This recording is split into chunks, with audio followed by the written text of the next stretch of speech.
somewhere around here on the MR&T, they're filming the latest episode of CODY'S Workshop. Let's go take a look this week on MR Insider.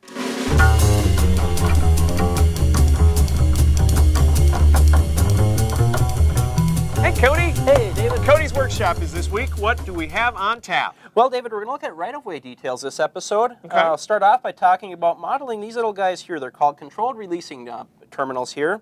Controlled releasing terminals. It looks like a wood post. Well, right, yeah. It's Department of Transportation lingo, basically. Okay. But what I wanted to do is kind of dress up these Pike Stuff highway guardrails. As you know, they come with the simulated metal I-beams for the posts. But a lot of the guardrails around here have these CRT posts on them. So I thought, let's try modeling it. And after a little nosing around on the internet, I found some diagrams. Oh, yeah, I see you got them there too. Right. Cool. Chopped them up out of strip wood, some 6x8. We're good to go. Yeah, all the new guardrail installations I've seen in my neighborhood, at least, they've put those wood posts in. So. Right. And then for the tooltip, I'm going to show this product called the Wire Rounder. It's actually designed for jewelry making. Okay. But it also does a nice job of rounding off styrene rod here. Oh yeah, I bet it would work on styrene really fast. Exactly, and then I made these, what they're called is polydome markers, and these are used to mark fiber optics, gas lines, things of that nature. And you see these both along the roadway and the railroad, so it's kind of a neat little detail just to dress up your railroad and get people to look in the scenes a little closer. So that's what those little things are. Yep. I see them all over the place and I never knew. Well, cool.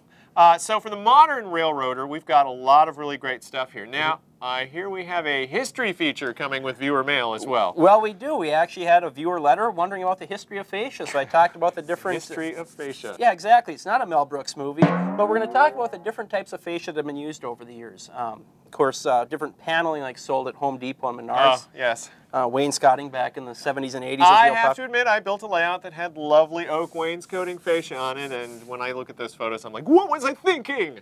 Right. Fortunately, I don't do that anymore.